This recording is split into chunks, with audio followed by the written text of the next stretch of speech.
This is my first official meeting. I am very excited and very nervous.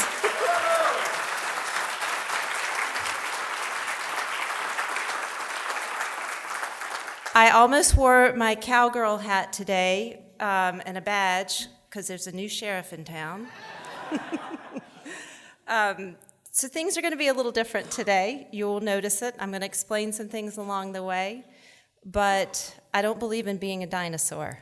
I want us to continue to evolve and grow and learn and see what works and what doesn't and take you guys all on this journey with me and my team. But to start us off, we need our invocation, our pledge, and our anthem. And I invite my good friend and my mentor throughout the years, Milton Little, to the stage.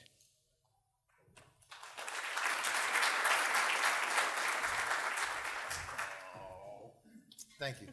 Thank you, President Stephanie. It's good to see all of you here, and I am honored that she asked me to do this today. And so I haven't sung a solo in public since I was in 6th grade, so I'm only singing the first couple of words of the anthem, so we'll get to that in a second.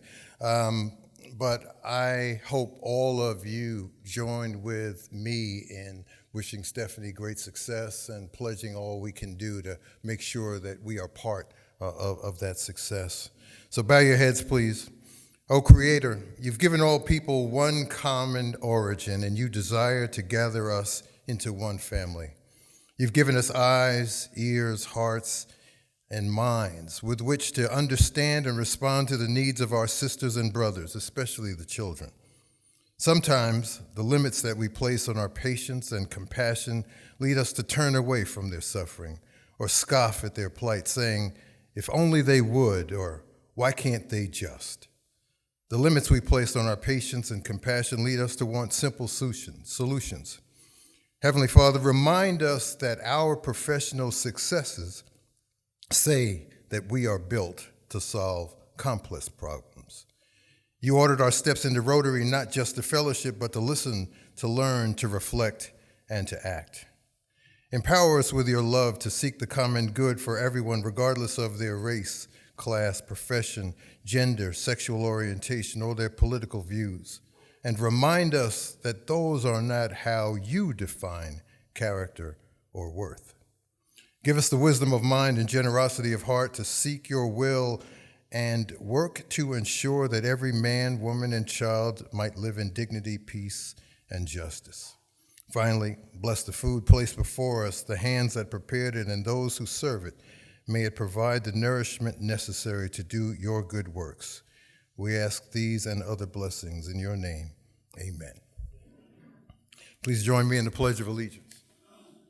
I pledge allegiance to the flag of the United States of America and to the republic for which it stands, one nation, under God, indivisible, with liberty and justice for all. And now the national anthem.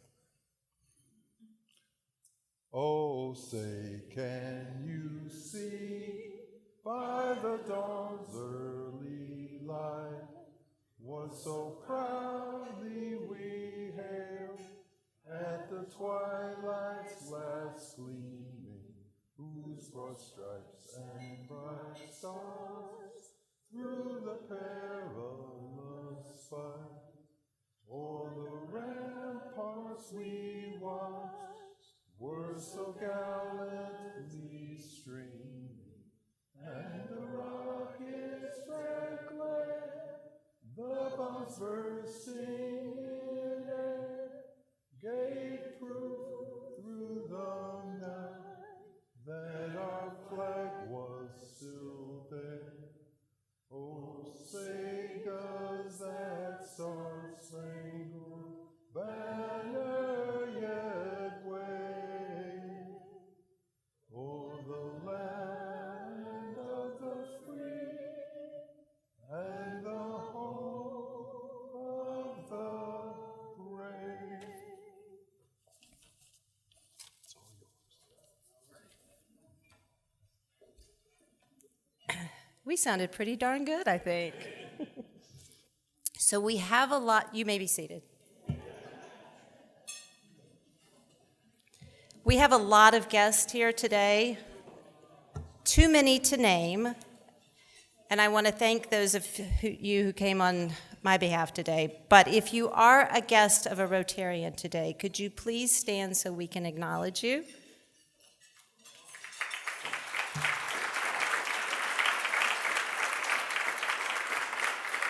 Thank you. We also have, we'll get Joel back to his station. We had a lot of July birthdays, but we weren't here for the 4th, so we didn't do it last week. But here's the list of all of the July birthdays.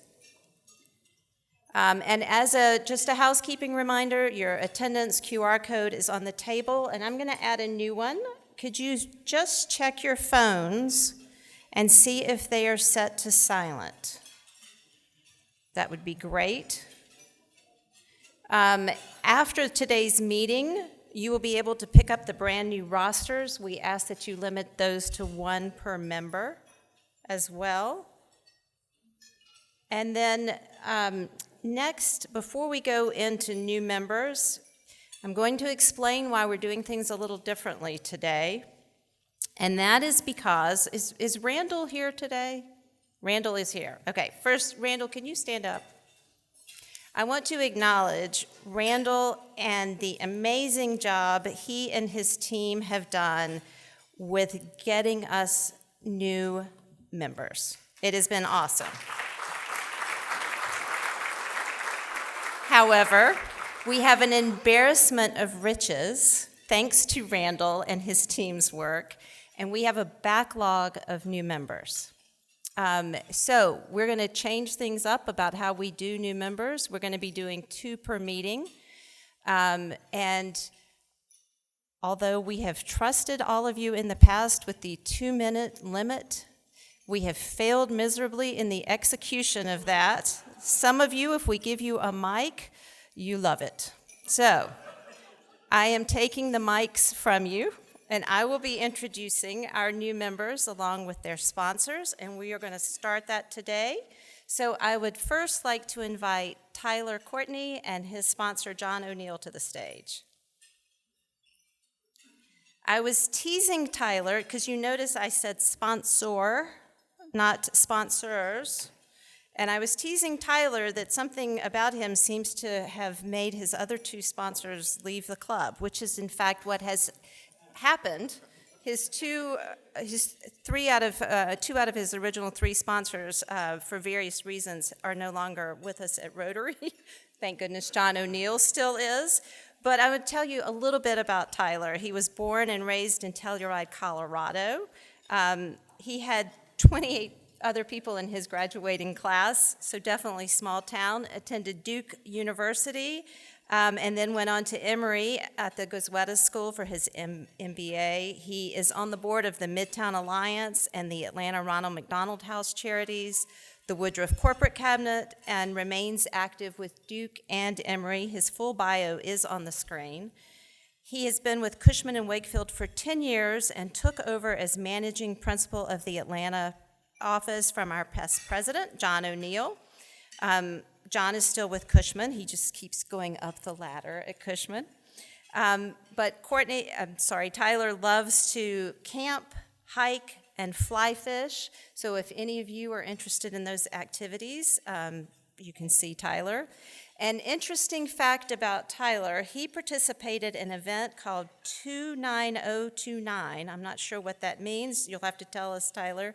It's the vertical equivalent of Mount Everest. So he hiked up a ski mountain in Vermont 17 times in 36 hours to reach that vertical equivalent of Mount Everest. So Tyler, we want to welcome you to the Rotary Club of Atlanta, 5th largest in the world, but number 1 in terms of being the best one. Thank you, and welcome to Rotary. Thank you, John. And next up on the stage, Meredith Lackey. And Meredith's sponsors are Beverly Daniel Tatum, Chris Womack, and Shan Cooper. Are any of her sponsors here today? It's just me and you, girl. Just us.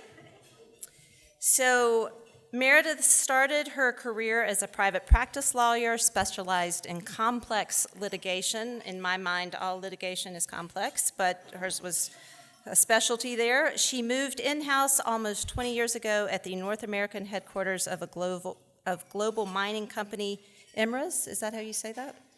Then later served as general counsel for two major intercompanies, first Colonial Pipeline and then Georgia Power. She has also served in a number of non-legal roles, including human resources, compliance, and now external affairs at Georgia Power. So she oversees governmental affairs, regulatory affairs, region external affairs, environmental affairs, price and planning, economic development, and corporate communications. That is a lot, as well as the infamous Georgia Power Nuclear Development Team, which is supporting Vogtle. That may be a whole program in and of itself. She has her undergraduate degree from LSU in business and a law degree from Ole Miss. And one of the fun facts about Meredith, if any of you are having travel plans and need a travel planner, Meredith has become a bit of an expert planning 5 countries. So last-minute travel. Last-minute travel. She's an expert at having planned 5 countries in less than a month. We ask what she is most proud of and what is her biggest challenge, and that is being mom to 2 teenage daughters. So having been a teenage daughter and having a teenage daughter, I can say yes, that is. So we also welcome you to the Rotary Club of Atlanta and look forward to your membership with us. Thank you.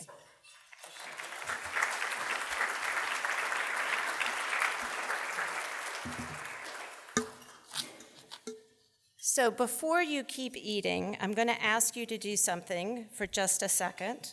I'm going to ask you to turn to the folks at your table and shake their hand. Introduce yourselves if you don't know them.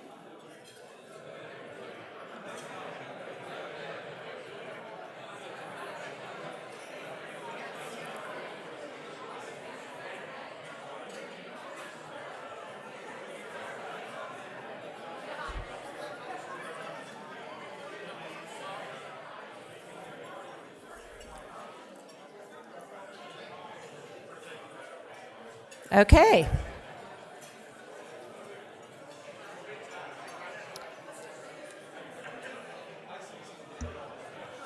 Thank you all for saying hello to everyone.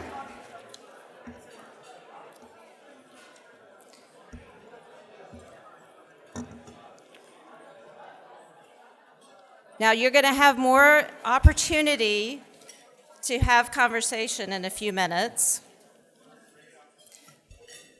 But this is going to become a standard practice. Too often we sit down at our tables, we sit next to someone we know, and we don't reach out and introduce ourselves. Now I'm going to go off script here for a second. Bob Hope, where's Bob Hope? You have to come up here.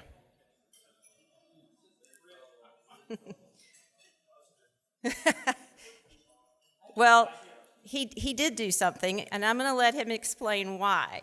Because I have a really hard time with doing things for myself, about myself, whatever. So Bob did something on his own and needs to explain why he did, because he put something at each of your tables. Because I wasn't going to do this, but Bob did. So he can explain why he did.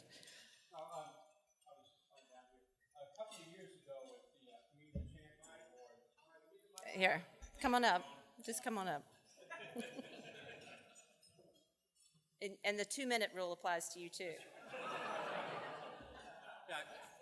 Let me pull out my speech. No, a couple of years ago at the Community Champion Awards, Stephanie won the award, but she also gave a very nice speech. And it was so nice, and it was on such a relevant topic that the decision was made to reprint it and leave it as a gift for everyone who came the next year. And the speech was on the importance of kindness. And, and it is important. I mean, kindness is really, I think, kindness is what makes us all get along with each other.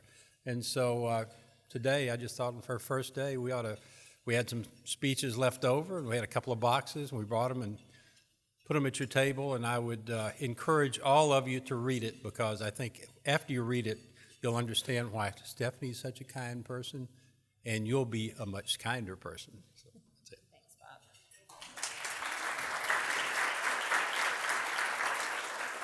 And thanks to our friends at Christian City who were kind enough to print that for us. So Bob mentioned about kindness, and really that starts at home, and it starts by what you were raised with.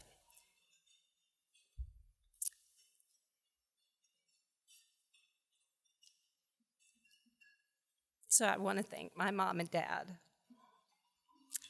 for driving all the way down here in the Atlanta traffic that they hate so much. My mom said she was so stressed out because these trucks kept going too fast past them. But they came down here to be in support of me. My kids are out doing their thing, their internships, their work, so they couldn't be here today, but my mom and dad were. So, and I'm probably making my mom cry.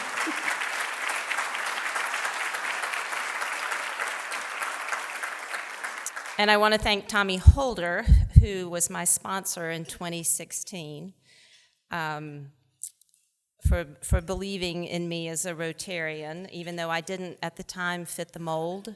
I was not a business person. I wasn't running an organization.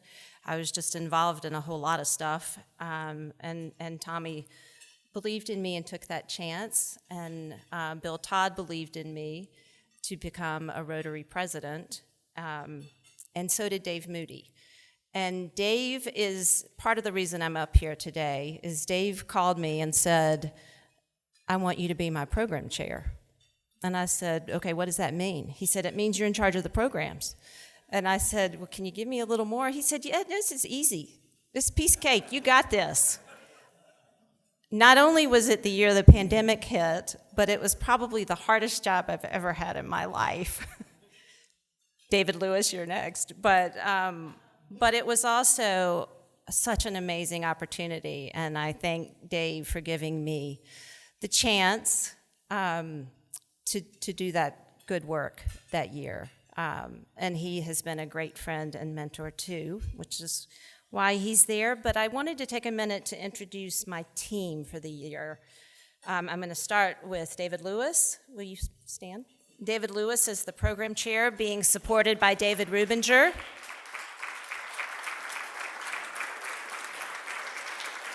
Pat Upshaw Monteith and Dan Gordon. Our membership, Pat is leading us, Dan is supporting her. Keith Parker is the VP of Community Service, but Keith is on vacation. Tom Chubb, I don't know if Tom Chubb's here today. He's our sergeant at arms. He's going to be in charge of corralling everyone to get us in on time. Kathy Waller, the amazing Kathy Waller, is our treasurer again this year. Claire Stirk is our VP of International and District Service. Claire's in the back there. Wab Kadaba is our secretary this year. And then finally, we have Gary Reedy, who is our VP of Club Service and Engagement. So this is team common ground for the common good for 22-23. So if you guys have questions, look at these faces, go to them as well. They're all on the screen too. But I want to thank my team for committing early and being engaged with us, and look forward to a really exciting and fun year. You guys can sit down now. So some of you have heard, and in fact, I'd already gotten an email about this year in Rotary and my theme. And I'm actually not going to talk about my theme today. I'm going to talk about it at the next meeting, because we've got some work to do today before I want to address that. And the theme is finding common ground for the common good. We all know that these are divisive and polarized times. But I've been reading a lot about the history of Rotary and the opportunity that I have in front of me. And when Bill Todd emailed me, I told him I was both humbled and frightened, honestly, of the responsibility that comes with leading this organization, but I was also so excited about the opportunity, about what we get to talk about, and not only talk about, but what we get to do. And the founder of Rotary, Paul Harris, said that whatever Rotary may mean to us, to the world, it will be known by the results it achieves. Now, that's what Paul Harris said, and we know, many of us know about the service above self motto. The one I didn't really understand was the one about one profits most, who serves best. That's our other motto that was adopted. It used to be, he who profits most serves best. It was amended I believe in the early 2000s. But we have an opportunity within this club. Every one of you is a leader, whether it's in your respective field, in your community, wherever it may be. And the ripple effects of what we not only learn, but what we do influence what happens to not only our city, but our state as well. It is not a responsibility that we will take lightly this year.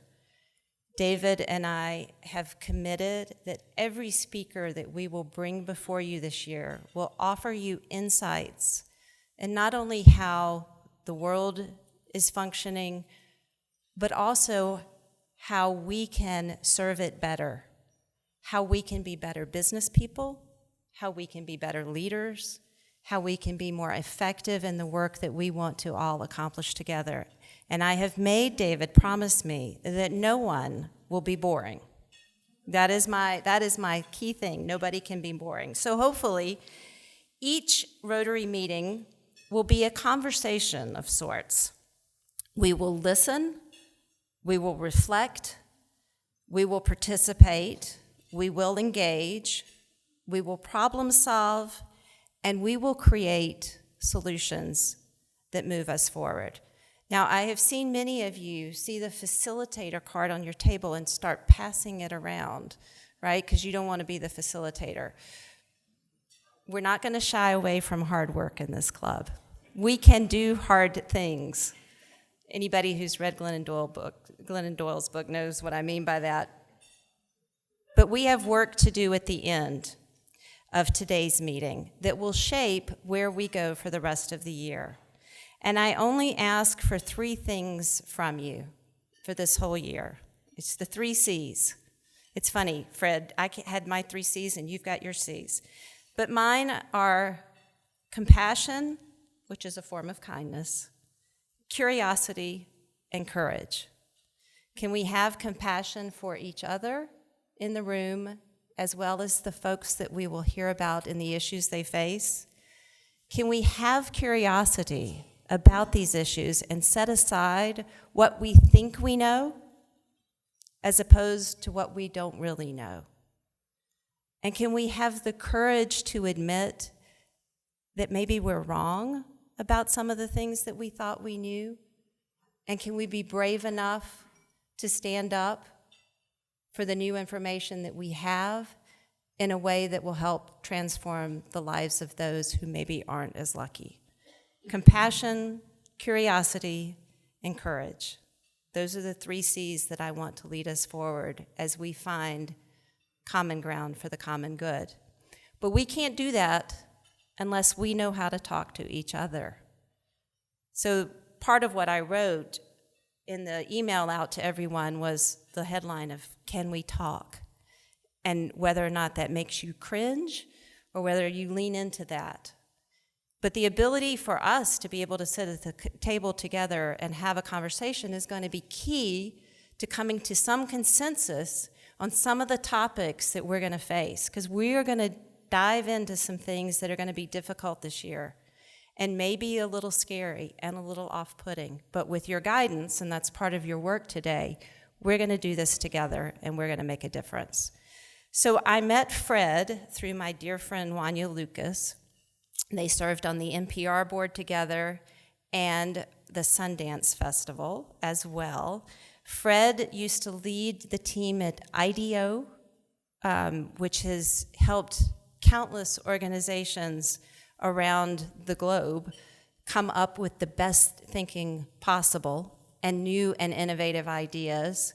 I'm not going to read all of Fred's bio because I want him to get up here and talk.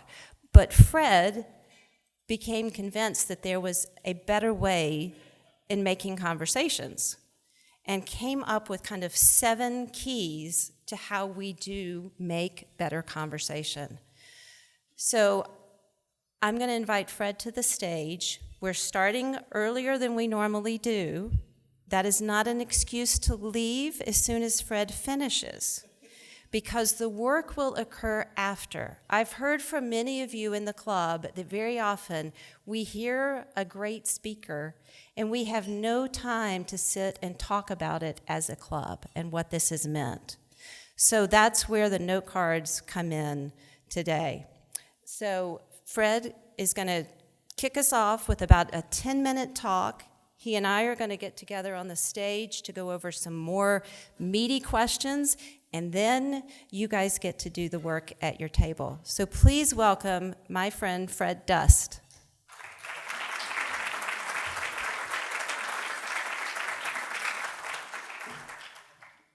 You're in good hands with Stephanie because I met her at dinner. I don't know.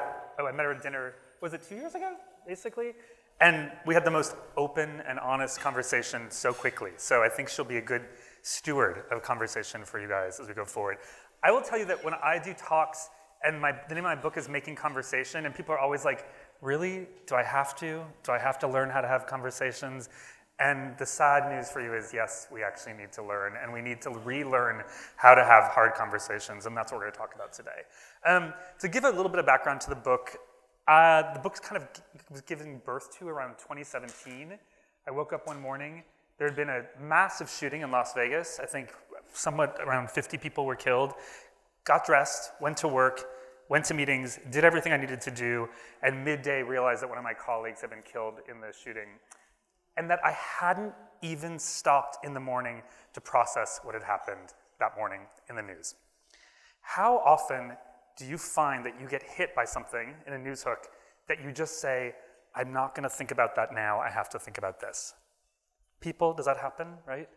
Every single time we don't have a conversation about something that strikes us in a significant way as individuals, we lose the opportunity to understand each other better and make the conversations that matter most to us as leaders, as family members, as friends and communities. So what we're going to talk about today is how do we make conversation a little bit easier, a little bit funner, a little funner. We'll make it a little funner. It's like a little funnier. I promise that I'll keep it like light as possible, but I thought I'd start with this scary slide. So this is like what we grapple with daily. And one of the things I ask myself is like, where do we turn to find great examples of, we might have to go to the next slide, of conversations that allow us to heal. Sorry. And one of the things I looked at was mourning. So this is actually sitting Shiva. It's a Jewish practice of kind of 7 days, all in black. People lie low and like sit on the ground and talk about the person who they've lost and then come out into the world afterwards and announce that they're open to kind of embrace the world again. These kinds of practices are things that allow us to have conversations that give us the time to pause and think about the things that matter. And these are the kinds of conversations that we've increasingly just cut out of our lives. We've removed the moments to pause. And pause is our greatest tool to having good, contemplative, thoughtful conversation. Interestingly, when I started looking into the mourning habits, mourning across culture is more similar than different, which is interesting. Like, it's what's really intriguing to me is when you start to look at rituals that go cross-cultural, you start to say there are rules and tricks and tips that we can pull from that to have harder conversations and make them feel more natural, more comfortable. So I often say dialogue is our oldest tool. It's our oldest, least lethal tool, and we're doing really poorly at it. So how do we get better at it? Quick, really short story. When I sold the book, you go to meet with your publisher, the publisher meets with you in like this kind of fancy restaurant. They say all these amazing things like, hey, the book is yours, no matter what, do what you want, we're totally not gonna touch it. And I was like, yeah, this is great. And they're like, this is awesome. So it's like, we love the book. Oh, my publisher stops me and she says, but the reality is you wrote a book that was entirely about how we lost conversation in the world. And I was like, I know, I can't wait, it's done, it's all researched. And she's like, yeah, but we don't need that book. We need a book about how to reinvent and rebuild conversation in America. And I was like, well, that's a different book. And she was like, I know, it's the book we need. So what was funny is suddenly what was supposed to be like 9 months ended up being a 2-year process of me going out into the world to sort of see interesting examples of people who led hard conversations. And at first I started at like really significant things like going to meet the Dalai Lama and stuff like that. Not so interesting, there wasn't that much to pull from it. I mean, he's a great guy, but just like not for us daily, not so much. Went on pilgrimage, which is really interesting. If most cultures have a form of pilgrimage, whether it's climbing a mountain, like 16 times during a day, it's a kind of that's a pilgrimage, right? And then often when you go on these kinds of like structured walks, you have certain kinds of relationships you build. So looked at practices like that, looked at religion, a lot of really interesting examples in the religious space of how conversations can happen, and really started to kind of get inspired about how we can actually make conversation happen again. And then we did practice, tried conversations, tried hard conversations. And I'm going to talk to you about some of the things, the tools that we use in the work that we do. It's called The Creative Palette. These are the 7 chapters of the book. First one is commitment. Hopefully, Stephanie, you and I will talk about that at the end because I think it's one of the most important of the palettes. But I'm going to give you a couple examples of like some of the things that pop up in the different chapters and things to watch for in the conversations you have so that then we can stop and just have a group conversation. The first thing I write about, or chapter 2, is creative listening. And I want to just kind of start by sort of saying, we've gotten really bad at listening, and I mean it in like the fundamental way. When we think about listening, we often relate it to work. So people will say things like, you see this with a new leader, a new boss who comes in who says, I'm just going to give everybody a good listening to. What does that sound like? I'm going to give everybody a good listening to. That does not sound good. That does not sound fun. That sounds like it's actually a form of punishment. We often do this. You hear politicians like, they had no choice but just to sit and listen. We make listening sound like a punishment, when in fact listening is our greatest, most joyful, greatest creative skill that we have. So we lose the opportunity to kind of really participate when we don't listen with our full bodies and our full minds. One of the biggest issues in listening is a mechanism called active listening. Do people have this? Do they come across this in their workplace? It's this kind of notion that like you nod and you kind of like move along and kind of say, yes, that's a great idea.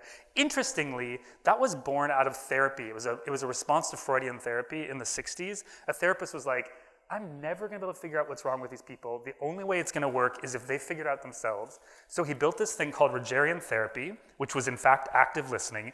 That was mostly like, I'm going to sit and listen to you, and I'm going to nod and say, yes, that's it, go on. And then you're going to solve your own problems. And I'm not going to do anything. I'm just going to keep encouraging you. Interestingly, we took that method, that mechanism, and we put it right into the heart of the workplace. It's actually the language of most HR right now, is that actually we teach active listening. Just nod, let them talk. You don't necessarily have to agree, but that, by the way, is just not listening. It's just sitting there and nodding. It looks nice. The problem is it just doesn't give what you need out of a listening context. So one of the things I was looking at is like, well, where does listening happen in an interesting way? I looked at Quaker meetings. I don't know if anyone's been to a Quaker meeting. One of the things I love about Quaker meetings is you start in a Quaker meeting and you start in silence. So you basically have to sit for 20 minutes. For those of you who might not know, Quakers actually were the first to let women have property rights in the 1600s. They believed that anybody can have testimony. Everyone can hear the voice of God. So every meeting in Quaker meetings is you start by listening to yourself for the first 20 minutes. You just hear what you have to say until you might or might not feel moved to stand up and speak.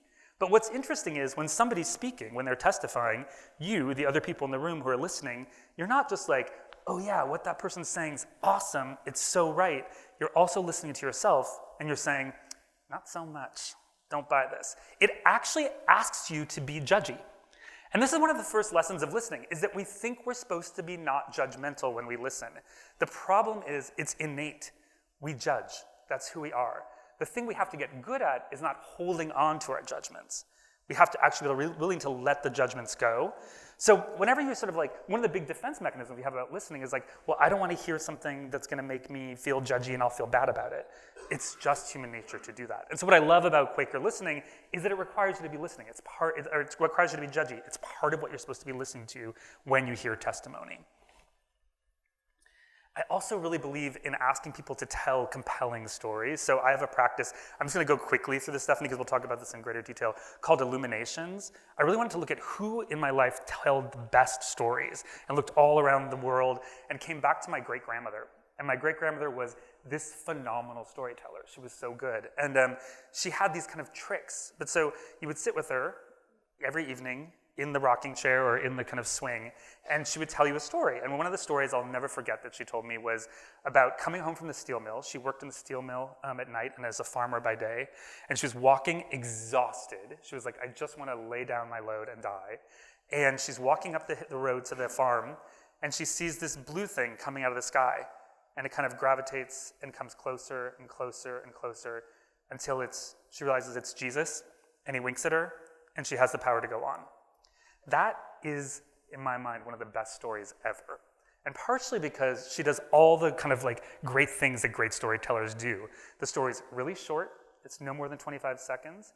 It ends right where it begins. You don't learn anything more, right? You don't know, did she invite Jesus in for coffee? Like, what happened? It was just more. Jesus was there, he winked, that was it. It's like, it's a story that makes you want to show up tomorrow to hear what your grandmother has to say at the same time, at the same hour. Like, it's like, it gets you hooked. But it also reveals stuff about her. It teaches you that she was a hard worker, that she was Christian, that she really had faith, and that kind of led her forward. And that's the kind of stories I want us to start to pull from each other. Stories that kind of allow us to understand our true values, the things that matter to us, and allow us to do it in a way that doesn't necessarily make us want to judge them for it, that makes you want to kind of understand them, live in compassion with them. So you can ask and learn. In fact, I write about exactly how to tell those kinds of stories and how to ask for those kinds of stories. They make listening way more engaging. I want to talk about clarity. Actually, I'm going to skip this one because I want to make sure. No, I'm not going to skip this one. So one of the things that I believe is actually really significant is that we often have beliefs about what the definitions are of words or terms or what they mean that may or may not be right. And everyone in the room, does anyone know the word triage, right? So when you go into an emergency room, rooms that like rely on triage, if you canvass the people in the emergency room and say, what's triage? About half the people in the room can tell you what triage is. Triage, if you don't know, came from like the idea of separating coffee from the French, and then basically was used in trench warfare in 1914 as a way to kind of look at like whether people need to go into emergency care or not. And it's still the word we use when you go into an emergency room and say, oh, you need to go through immediately, you don't. But if you don't know the word triage, you're missing a whole step in the process. And very often, we use language that purposefully hides the things that actually we need to be most clear and most frank and open. Often we do that, especially in corporate contexts. We love, our favorite form of this is basically when we use letters instead of words, when you'll have like stacks and stacks of letters, and that's basically like kind of like meant to stand for something. And it's like, so we build jargon and we become really proud of jargon. The problem is that holds us out of conversations in critical moments. And so one of the things that I really ask you guys as a group to think about is really think about the terms of what you're using. What do they mean? An example that I had that was really upsetting was during the Sandy Hook hearings, where I was brought to some hearings in the White House, and everybody would say, this is a meeting on gun violence, or gun control, or gun something, but everybody had different definitions for what the meeting was, and by not getting to kind of common agreement on what we were talking about, we never got to even get to the end of the conversation. It was all a conversation about terms, and that's the kind of conversation that will sink us so fast, where we're just sitting and talking about terms. So if you can, agree to terms up front. I'm gonna ask you to take a quick pause, just reflect on this. I think it'll relate back, Stephanie, to what you're gonna do later, which is just, are there phrases or words or concepts that make you uncomfortable, that make you feel like there are things that you might not want to talk about? You don't have to write them down, you don't have to say them right now, but I want to think about that, because one of the questions I often have with those things is it because we don't have clarity around it? Do we have a group and collective clarity around it? And so we want to look to how we can actually kind of find clarity around the terms that really matter to us. One of the things that's embedded in a conversation is that there's rules, there's implicit rules and explicit rules. Explicit rules can be like, nothing goes out of this room, right? Or the agenda is a set of rules. But then there's implicit rules, and we need to kind of be careful of the implicit rules and whether or not we want to be guided by them. And so one of the things I really like to have people do is practice noticing rules in a conversation And then with those rules, sort of saying, what if we reset those rules? What if we change the rules radically?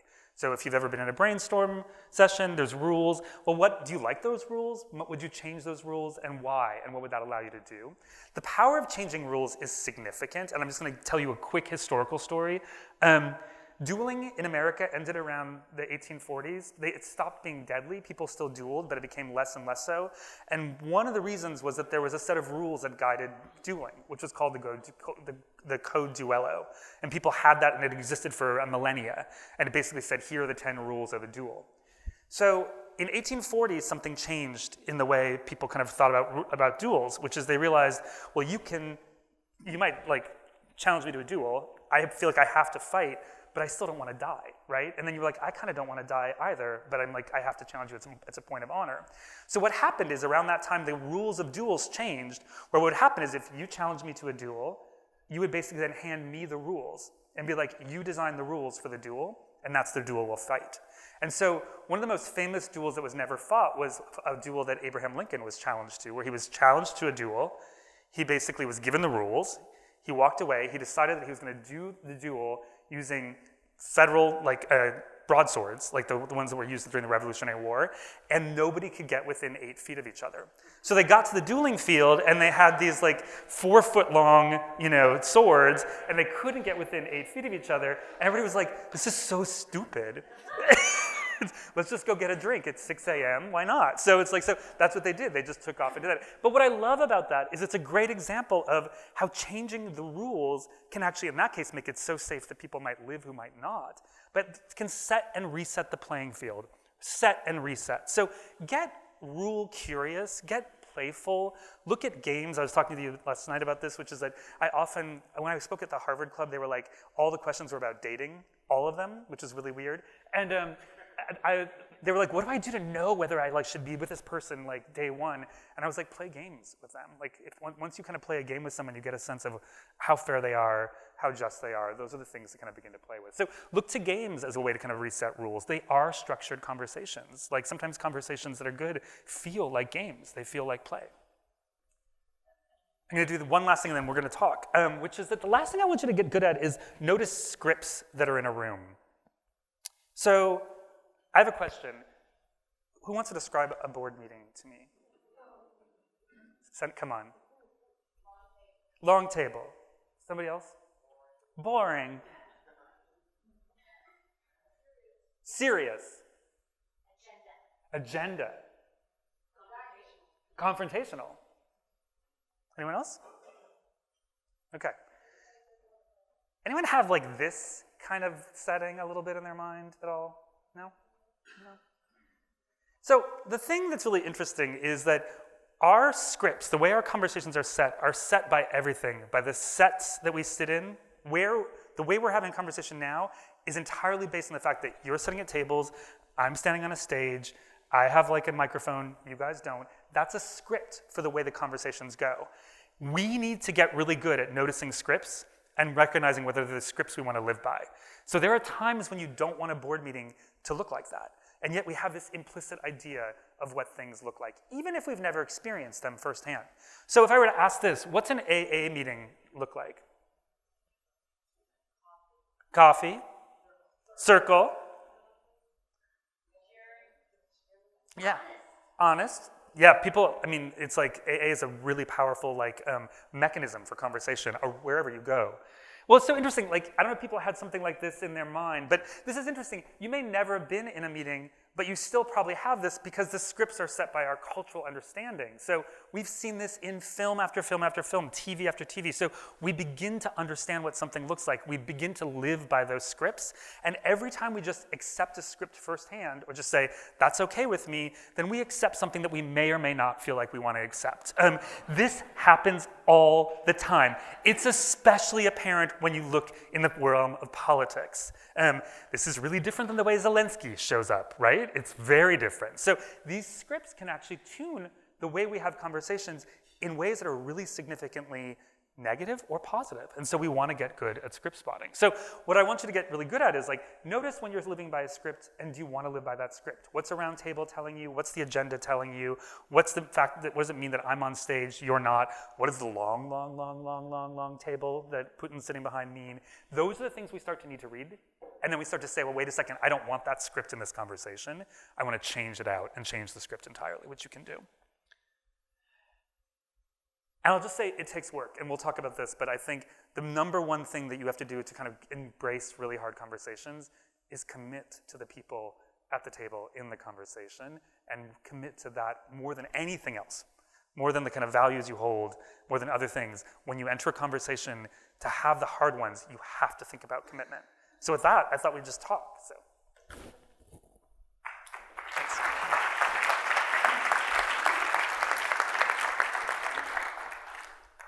By the way, you guys keep it really cold in Atlanta.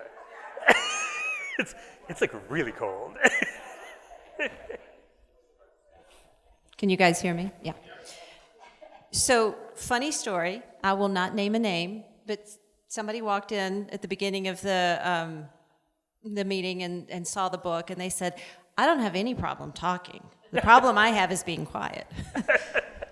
So how many of you have ever been in a meeting where you've got half the folks that kind of sit back, and then you got a couple that are dominating the conversation, right? So what do we do with conversation dominators? Well, so there's three things that we're thinking about right now. So it's really, I feel kind of sad about this, which is that one of the number one questions that my clients ask me is like, can you teach me how to cut this person off? And that's like literally, or if you mention, you're like, oh, and we'll teach you how to cut people off. They're like, that's what we need. We'll pay a lot for that. Like, it's like people really want it. And you know, it's interesting, like, so I've had to train people, like I had somebody in the beginning of the pandemic who had to learn how to cut Hillary Clinton off, you know, and she's just like, how do I do it? And so one of the things that we often do is train people to practice. One of the things that we're not very good at is practicing cutting people off who talk or dominate all the time. And so often what I'll ask people to do is look into their own lives, their personal lives, and say, where have you done that? How do you do it? And then how do you practice that and bring that into your daily life? So that's one way. Right now, we're more interested in this idea of people starting to recognize when they themselves are oversharing. So we built this kind of like 2x2 that's basically, here's all the reasons why you might be talking too much, which ends up being a really useful tool just to have on the wall in a meeting. Because once you start to see it, you start to kind of recognize your behaviors. It's a lot easier if somebody recognizes they're talking too much than if you have to actually kind of intercede. So we're trying to play it both ways, teaching people how to cut people off, but also teaching people to recognize when they talk too much. So the other thing that's happening in a lot of situations these days, because it is so polarized, right? And you've got people who absolutely have to go to this corner or that corner, and we aren't seeming to find that middle ground. You mentioned holding your beliefs lightly. Yeah. So what does that mean in practice? What does that look like? Yeah, it means a couple things, and I think there's actually a really basic practice that I would think about, especially for this group as you go into a series of hard conversations this year. So just a little story on this, which the first time I ever gave this a talk about this, somebody raised their hand and they were like, well, what happens if I just hate somebody right off the bat and I just don't want to talk to them? And I was like, oh yeah, I guess that's a thing that really happens. And so one of the things I talked about, one of the ideas there was like, and wrote a whole chapter about, which was like, how do you commit to a conversation? How do you commit to the people in the conversation, but hold your values a little more lightly? And so the idea is more that, step back from a second and forget about values and holding it lightly. It's more the question, which is that it's like, if you go into a conversation with the agenda of changing people's minds, people feel it and know it immediately. And so I think one of the things that I've been really trying to work with people is recognizing that a hard conversation, an important conversation, a conversation about us in the future of leadership is actually a series of long conversations. It's not just one conversation. So often though we go in being like, I've got this 20 minutes, I'm gonna change a mind. And that basically isn't conversation at all. That's just an agenda that's being set. So the easiest way to do it is to walk into a conversation that you're going to have today with the recognition that maybe you're going to have that conversation again in a week and again in another week, and maybe it'll happen for like a year or two, but you may ultimately get someplace. Whereas if you try to go in immediately and force it using something that you believe really strongly, you lose. It's not a conversation. It's over. And so that's kind of the basis. It's just like, don't go in changing minds right off the bat. Well, one of the things that struck me about when I read the book about your grandmother's story is that her absolute belief in her story and her personal experience and her willingness to share that resonated with you. You saw the humanity in her, right? And you knew something personal about her. And while you might not hold the same belief, you could value her belief and her experience. And I think that getting to know the person you're in conversation with at the table, it's one of the reasons why I had you all introduce yourselves today, because very often we don't know the person and don't know their story. Yeah. Well, and I also think as you were doing your introduction today, the idea of being like, here's one thing that you're proud of. So it's like, we may never remember anything else about you, but we'll all remember that you climbed Everest, going, sideways. I mean, Tyler, mountain man. Yeah, we'll call you mountain guy. It's a really powerful thing to do that, because that little bit of kind of like, let me get insight into this person as a human first, then allows you to kind of go be much more relaxed. Sorry, is it okay? Sorry. Allows you to kind of like really understand why people are doing the things that you do. I also think what's interesting about my grandmother's story is that it's a story of hard working. It's a story of kind of like what gets you through. Those things we can relate to, even if we don't relate to Jesus winked at me and that got me through. It's like that we'd all love that, I think, if we could. So the other thing is about listening with your body. And I know many employers in the room are, dealing with getting employees back into the office, and how you use that time when you're in the office. And one of the things that struck me after reading the book is that there is so much value that comes from having these meetings in person, because you listen with your whole body and you see what they're doing with their whole body when you're actually in the meeting. And why is that so important? I think it's because we actually, as sensory beings, we sense way more than we believe we do. Like, we're aware of so much more. I was actually in a meeting in an angry newsroom a while back ago, and I could tell that somebody was making a face, an angry face, behind me, not because I could see the person, but because I could see the person across from her reacting to it. So we have a kind of multisensory ability that is often just kind of like being aware of, I can work off of you to know what this person's thinking over here. We actually work as a large entity. That gets disrupted when we kind of work in a virtual and online context. One of the things that we're really trying to do is get really good at saying what absolutely needs to be in person and what can absolutely be kind of separated and happen for Zoom. I mean, we will live in a hybrid world. That's the way it's going to be. But the one thing that I will say, though, is we heard over the last 2 years about so many people who got greater comprehension, greater understanding of their employees, and vice versa, based on seeing the backgrounds of their lives in more real ways. So suddenly, if I saw a CEO have to deal with his child on a Zoom call, I had more empathy for that. And so there's been interesting pros and cons of taking stuff out of the real life and into virtual. So it's a combo. It's an interesting way to, I think you all should be making lists of the places where certain kinds of conversations need to happen in certain kinds of ways, and begin to build your work structures around that. At least that's what we plan to do. Well, as a longtime doodler, does anybody else doodle when they're listening? So it turns out, thanks to what I read in Fred's book, that you retain about 30% more information if you're a doodler or a knitter or a something. What is not a good distraction, however, is your phone, right?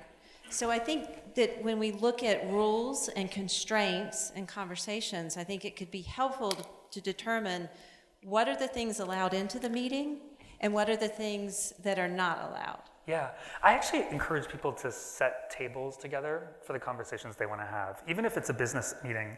So I definitely do it at home, which is, I worked with a mother and daughter who had real problems talking about eating because of the eating disorder. And we tried all kinds of things, like having them set and reset tables together, figure out like ways to eat in different ways. And finally what we realized we had to do is just remove the table from the dining room altogether. It was the only way to allow conversations to happen in a kind of constructive way. You can do the same thing in meetings. One of the moments where actually it's better to not have a table between you all. Like, what happens in a circle when there's not something between you? How often do you go into rooms where the room is haunted by somebody else's ideas and you just have the meeting anyway, right? So the walls are covered with somebody else's thinking, or a podium that was set up for somebody else's talk. Don't do that. Don't let your conversations be haunted by conversations that are not the ones you want to have. Seriously reset the table for the conversations you want to have. And that's true at home and in that workplace. The other thing that I thought was interesting is how people can, because we do get impatient, there's a lot of type A types in this room, right? And we're always thinking ahead, right? I need to ask this question. I need to get this point across. And what happens in the interim while we're kind of waiting to, even if it's just theoretically raise our hand, we're focusing on what we want to be saying, right? And not what's actually being said. That's right. So are there ways to get full participation and kind of pre-stage that so that everybody knows their voice is going to be heard and you don't lose the momentum with people going? Yeah, I think it's actually, there's a couple things that we do that are really important. And it's even become more critical, which is that as we start to see the increased kind of understanding of neurodivergence in the workforce, which is people who don't feel comfortable speaking perhaps, or may kind of do things that are better by writing. One of the things that we do as a really simple practice is basically take breaks in any conversation and meeting and basically say, no, everybody write their ideas for 5 minutes. So what it does is allows different ways for ideas to be captured in the room, different ways for people to process and think as they do. One of my favorite ways of having conversations, though, is to take away all the tables in a room like this and have you do your conversations on your feet. And so we do a thing called intentions, which is a movement-based conversation. So we'll throw up ideas or issues or things that see polemics on the wall and have you move back and forth based on what's on the wall. So right now I feel more afraid of conversation or more empowered, go back and forth, and have people talk about why. And what's really interesting about that is when you do a room this size, everybody feels like they're participating even if they don't talk. And it's because the act of moving is a way of showing how you feel about something. So we're looking for new ways. It's when I go to talk about games, charades is a really interesting game because all it does is continually eliminate ways of having conversations. So you start to see who's good at using words, who's good at being really brief, who's good at using no words. And those are all ways that we are in the world. And we just have to make way for more ways for us to be. Well, I love the fact that you mentioned writing. So Yep. I'm going to segue for just a second. So on your table are note cards, and one person has a facilitator card closest to them. So whoever that is, just own it, take responsibility, be the leader. But everybody has a note card. So what I want you to think about, and we're also going to let you ask Fred more questions while you're thinking, but what I want everyone to think about is if you knew you were going to be in a safe place, a safe conversation, nobody was going to yell at you or fuss at you or get mad at you for what you might want to know, what is the thing that you really want to learn and understand more about that's going on in our world? Don't tell me crime, right? That's too big. But tell me, why are those guys street racing? I want to understand the psyche behind that. This is like my pet peeve in the neighborhood I live in, right? They're always racing up and down, and I've always wanted to go up to them in their big noisy cars and go, what are you thinking? Why are you doing this? Doesn't have to be street racing. But I want each of you, there's a card for each of you on the table to write down what is a conversation that you would really like to have here in Rotary if you knew we could do it in a safe, productive, kind, compassionate way, right? What is that conversation? Once you write down your thoughts individually, then your facilitator is going to help. You guys are going to decide as a table what are the top two that you want to put forth at your table. So you have to reach some consensus. We're going to use these top two to weave in the course of our year at Rotary. So you guys, because you showed up today and took the time, are going to help set the stage for some of the topics that we dive in over the course of the next year.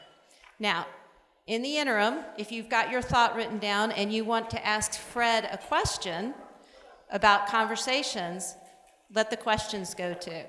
And we'll reconvene in a few minutes with your facilitator. Anybody have a question for Fred?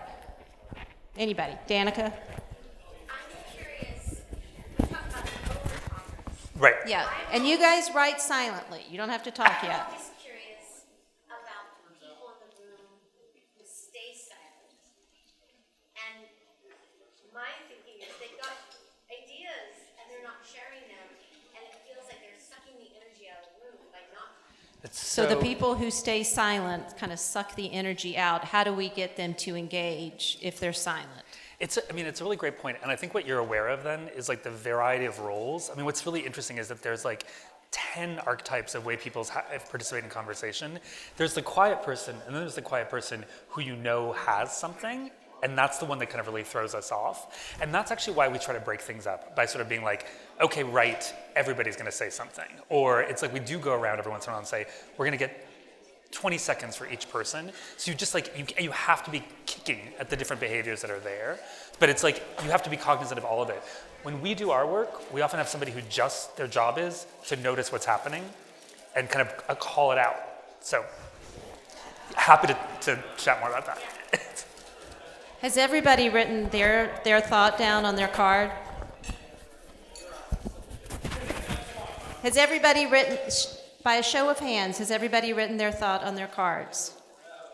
Wow. No? Come on, Bob, you gotta hurry up. So whoever the facilitator was at your table has to reach consensus on the two that you're gonna put forward for Rotary. Okay? Go. You have a couple of minutes. Sounds like it's perfect. We'll stay up here and see if I'm gonna take this off because I feel like it's like keeps bouncing around.